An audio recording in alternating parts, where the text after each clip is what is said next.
Hello and welcome to the Sharp 600, brought to you by Covers.com and presented by FanDuel Sportsbook. I'm Jason Logan. Welcome back to the podcast as we march forward through the NFL playoffs, now in the always tricky divisional round. And of course, to help us out is pro bettor, former odds maker, all-around good dude, looking real crisp and sharp today in the baby blue. Is that a baby blue shirt?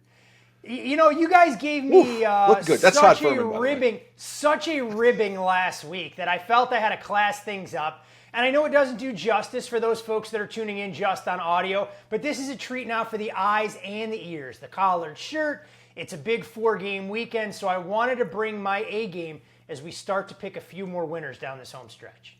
It's good momentum. Speaking of A game, Todd, we brought it last week. A good start to the postseason from the podcast perspective. The 2-minute drill, best bets, a perfect 4-0 last week. Looked really, really good. However, now we get, 4 games. Those odds tighten up. The noose gets a little tighter as well. So I made a case in my underdogs column that the divisional round is the best round of the tournament.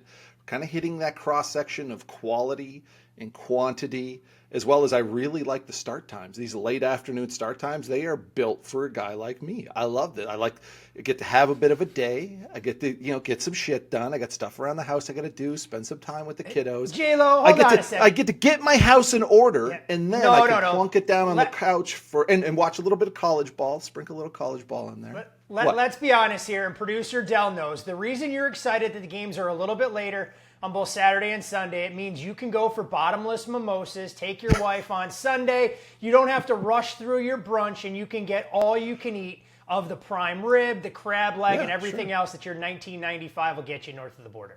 That's right, yeah. No, seriously. I'm not going to go over food prices in Canada right now. It's not...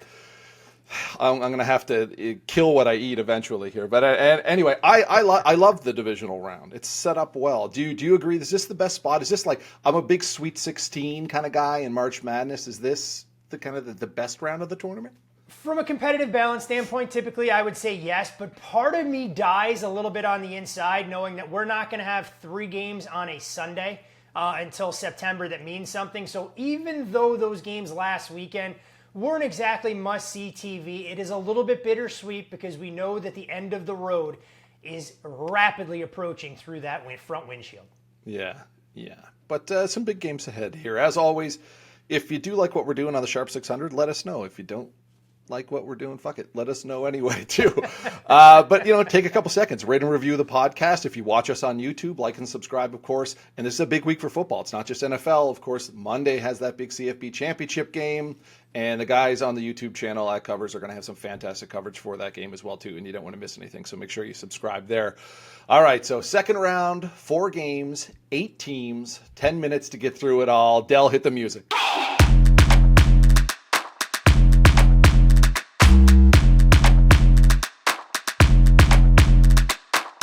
All right, Todd, let's go. Game for game, starting Texans at Kansas City. Does it surprise you that this line really hasn't moved much? It opened 8.5, that no man's land on the dead number. Any surprise with this line right now? Honestly, not really. And I think it's kind of the perfect number here because it's generating two-way action, at least from the bookmakers that I spoke to early in the week. Now, we can hit the rewind button, much like we did on Ravens-Steelers, a game where we talked about how the betting market was inflated despite having seen the matchup just a few weeks ago. And this was one that we saw then. Of course, there were some very different storylines. We weren't sure about the availability of Patrick Mahomes. Well, this Kansas City team hadn't really hit its stride. They go off a 3.5 point favorite, win the game by 8.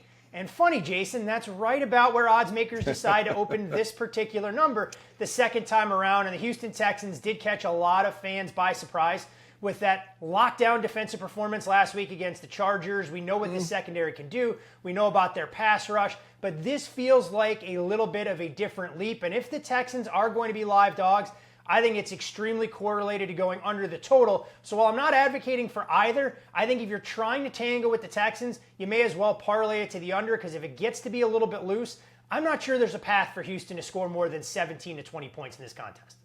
I just don't see any reason to bet Houston unless the spread is plus 10.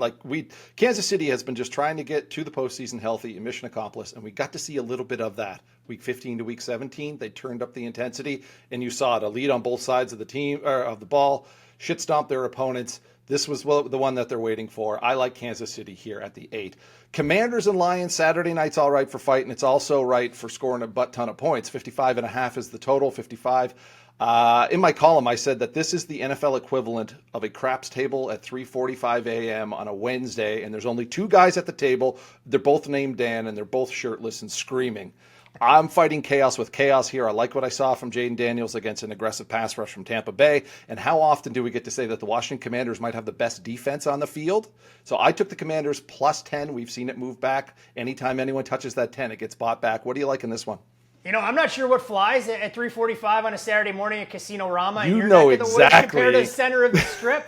It's a little bit of a different dynamic here. We typically grab those guys by the proverbial shirt collar and escort them out, even if you are playing at the formerly Barbary Coast or somewhere else in the middle of the strip. But to your point, I think this is all about rolling the dice, pun intended here, of course, because both of these coaches love to go on fourth down. So if you're able to tell me which team is going to be more successful with those fourth and short conversions, you're going to find yourself to the window with, in my opinion, what can be an easy winner. Unfortunately, I'm not sure that's necessarily going to be the case for the Washington Commanders, who love to roll the dice, but just don't have the same amount of playmakers that the Detroit Lions do. Now, you mentioned the total, and it's one of the largest we'll see in this postseason, yet I'm not going to sit here and advocate for going under. I'm not clamoring to lay the points with the favorite because I think that back door could be open. But if you do like the Lions, again, I think it's correlation that they have to go over their team total. So that would be the way that I would prefer to look if you're considering laying that 8.5 to 9 with the home team that comes in well rested, but still plenty of questions to answer on the defensive side. All right, we'll jump to Sunday. Dell's Eagles hosting the Rams. I was a little surprised to see the opener of 6 go down to 5.5. A little bit of interest early on from the Rams. Are the Rams that right time, right place kind of streaking team right now? They've played extremely well, and Chris Shula deserves a world of credit for what he's gotten this defense to do. You look at their performance the last couple of games down the stretch, where all of their starters were in the mix. They exceeded everyone's expectations. But dig a little bit deeper into those opponents, and it leaves a little bit to be desired. It was the 49ers in a driving rainstorm on a short week. It was the New York Jets and their struggles along the offensive line that didn't get any better. It was the Arizona Cardinals who, again, they kind of limped to the finish in their own right. So I do have some questions about the Rams defense, but I think where this game will be decided is with the best unit on either side being the Philadelphia defense that can clamp down on what the Rams want to do offensively. I think they'll bottle Kyron Williams up. They're going to force the Rams receivers to create separation. And unfortunately for Rams fans, look, they're basically working with Puka Nacua right now. Cooper Kupp looks like a shell of the number one receiver we grew accustomed to seeing in previous campaigns. Yeah, I bet Eagles -6 right out of the gate. Before we even get to the matchups here, the situational spot is rotten for the Rams. They were supposed to have a home game last week. They had to travel. This is now going to be their second straight travel spot on a short week after all the craziness of evacuating to Arizona last week. They come to Philly. It's going to be rainy. It's going to be a little bit of snow. Definitely not Southern Cal weather. So before we even get to the matchups here, the Eagles have a significant edge. We saw them close as 3-point favorites in LA, stomp them in Week 12. Now we open 6. It just doesn't add up for me. It's too short. I like the Eagles -6. Let's go big. The main event of the evening. Ravens at Bills, the game we all wanted. Start us off with this one. I think people may be disappointed in this game, not because what's at stake, but I'm not sure it turns into the high-flying track meet that over-under at 51.5 suggests. You have two teams right now that want to commit to running the football. The Baltimore Ravens, a little bit less dynamic if Zay Flowers can't go. And I'm not going to work under the assumption that he will be available for them this weekend. And on the flip side of things, Buffalo's best path to success in this game, run the football, shorten the game, even against this Ravens stout defensive front. What I think you're going to get, though, is two quarterbacks that are not going to hesitate for a second to run the football. So you can understand why you've seen a little bit of professional money on both of those quarterbacks over their rushing props. But I think under is the order of the day. But there may be an even better way to attack it than going under the full game total at 51.5. All right, I actually went over. I saw 51 pop up on the opening line. That's that key number. Most places open 51.5. I went over. We have the two top teams in EPA per play. And then, like you said, two quarterbacks that aren't afraid to run the ball. And what that means is they're going to convert on the third downs. They're going to convert on the fourth downs. And I don't think anyone wants to settle for 3 points when they get inside the red zone. And these two guys are essentially a red zone playbook in their own. We're not going to see any missed opportunities. I'm actually a little shocked to see that it hasn't kind of gone up a little more. But, good, a lot of running. chews the clock up. I see both teams just going blow for blow out there, and Josh Allen and Lamar Jackson trying to seal their MVP candidacy. I don't see a lot of punts. To your credit, J-Lo, I mean, a lot better weather forecast in Western New York expected for this game than what we would normally grow accustomed to in the middle of January. Yeah, a little cold, wind isn't going to be a factor. There might be a little bit of blowing snow, but that's about it. So I'm hoping for big things, as is a lot of people that are watching this game on Sunday night. Time for some touchdown anytime props for the divisional round. Todd, get us started. I mean, look, J-Lo, I joke with you every single week during the regular season. I'm normally a week too early before a player breaks out and find pay dirt. So I'm going to try and rectify some wrongs in the divisional round where sand is ticking through the hourglass. And I'm going right back to the same player I picked last week for the Washington Commanders, and Olamide Zaccheaus, whose price has actually drifted out despite a higher total against the Detroit Lions team, where I believe the Commanders will be chasing the majority of the game. De'Ami Brown was the star last week, but not this week. It's Olamide time. We've always been a week behind on every touchdown anytime prop this year. I'd love to go back and dig at the record. I'm going to go Dallas Goedert, plus 340 at FanDuel. The Rams are very sound in the red zone. The one soft spot is it's against tight ends. It's why I bet Hockenson to score a touchdown on Monday. He got in. It's why I'm betting Goddard here. This is the guy that had missed time in and out of this Eagles lineup. He came back towards the end of the year, starting to find his form, and it's one of Jalen Hurts' favorite targets in the red zone. He scored last week. I like him to do it again, plus 340. 2-minute drill time. That means best bets for the divisional round. Todd, I'll get it started. CJ Stroud under 230.5 for the passing yards. It's minus 114. He had 282 yards in that wild card win. It was his biggest week since week 8. However, what did he need? He needed a bunch of turnovers and possessions against a suspect LA defense. This time around, he's facing this Kansas City defense in the playoffs, and he's also facing the elements in Kansas City. Going to be cold, windy. We look at Stroud in his short pro career.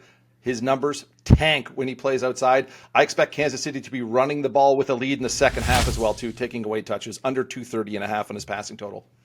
He also needed a non-intentional grounding and a busted snap to really spark him midway through that second quarter against the Chargers. I'm going to go to the Rams team total market, and I'm going to go under 19.5. I know they are all the rave given that 27-point outburst against the Minnesota Vikings, but dig a little bit deeper into those numbers. And once the script wore off, this Rams offense really lacked some of that big play potential, had a lot more to do with short fields and the Rams defense being able to capitalize. I think the Rams offense is in for a world of hurt against Philly and their top-ranked defense overall. I'm going in the same vein. It's a love letter to Dell and his Eagles. I'm going Jalen Hurts over 9.5 rushing attempts. It's out there, plus 102. The team was treading lightly last week. He was coming off the concussion. He didn't run that much. However, he's now had an extra week to recover. I think we see the all-out effort. He ran 12 times against the Rams in Week 12. He's had big rushing days in the postseason for the Eagles in the past. And the Rams defense, great at forcing these third and fourth down situations. What are we going to see? Brotherly shove. Goal line stands. He's going to get the ball there, too. I like Hurts to have 10 or more rushing attempts. I'm coming full circle, J-Lo. You brought up the craps analogy early in the show. I'm that guy sitting in the corner betting don't pass, rooting for nothing good to happen, and that's exactly how I'm going to go about my business between the Ravens and Bills. Under 26.5 in the first half. Oh, the killjoy. Teams want to run the football. They want to control the clock. And in the Bills' case, they really want to protect the defense, which is probably their weak link. Plus, we've seen the Bills' red zone play calling leave a lot to be desired. Nothing better than a 9-minute drive that ends up in a field goal. Dell, I expect you to do some post-editing of booze when he says the under. Come on, it's the game of the year, essentially. You want some points, right, Todd? We can get points. We're head-to-head on that one, so we will hash it out. Here's how we're doing it. It is going to be us threading the needle. It is a low-scoring first half. I cash my under. You cash your full game over. And it'll be a replay of what we saw between the Chargers and Texans. Feels like the perfect compromise. All right. Yeah, the needle. Everyone wins, flashing green. All right, that is it for the divisional round. I can't believe we're already here. Big thanks to Dell behind the scenes. Big thanks to Todd. Big thanks to FanDuel Sportsbook. And, of course, a big thank you to you for tuning in each and every week. Like, subscribe, do all those things, rate and review the podcast when you get a second. We always ask you to do that. We're just trying to expand our reach and talk to more sports bettors. Todd, we don't talk a lot of college football on this one, but we can't ignore the CFB title game on Monday. Give us a fun little sprinkly bet there for the CFB title game. I'm going to have to channel my inner Brad Powers here and try and break down some of the X's and O's. One of the areas where Notre Dame has been so great all season long is controlling that middle eight portion of the game, looking to score before the half and then doubling up to start the second half. All the talk about these two teams and what we've seen so far this college football playoff is about Will Howard, his emergence, Jeremiah Smith. But this Buckeyes defense continues to be the unit that's overlooked more often than not. You now have extra time to prepare for a Notre Dame offense that lacks some of those explosive playmakers. I think Ohio State's going to be more than comfortable to play their defensive backs on an island and sell out to take away a little bit of that ground game where the Notre Dame offensive line, a little bit banged up in its own right. I've been bullish on this Irish team coming into the postseason. I thought they were undervalued. Unfortunately, I think this is where rubber can meet the road. I'm not running to lay the 8 with the Buckeyes. I want to wait this thing out as long as possible, but I have no problems trying to make a slight case, at least for now, that Notre Dame struggles to exceed odds makers' expectations with their expected point total. All right. And I have watched maybe one college game this year, so I have no insight into this game whatsoever. Love the movie Rudy, though. Love that movie Rudy. That's a fun one. We appreciate your honesty and transparency, but I'm a little bit disappointed then if we weren't going to get your opinion on the College Football National Championship. We didn't get your opinion on the Grey Cup a few months ago instead. Yeah, I love the CFL as well too, but just can't fit it in. Not enough time. Don't know if we'll have enough time. There's never enough time. There's never enough time. That's right. We will be back next Wednesday for championship games, the conference championship games. But until then, best of luck with your bets.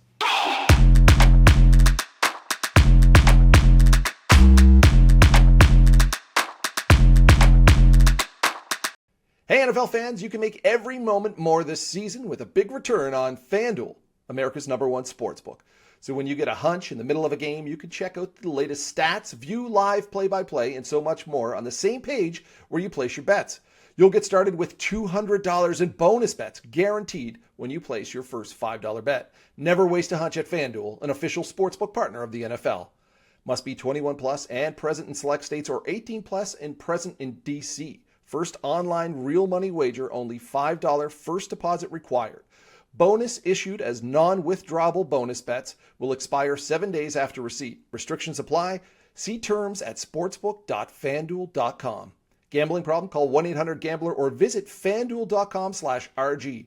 Call 1-888-789-7777 or visit ccpg.org/chat in Connecticut or visit mdgamblinghelp.org in Maryland. Hope is here. Visit gamblinghelplinema.org or call 800-327-5050 for 24/7 support in Massachusetts, or call 1-877-8-HOPE-NY or text HOPE-NY in New York.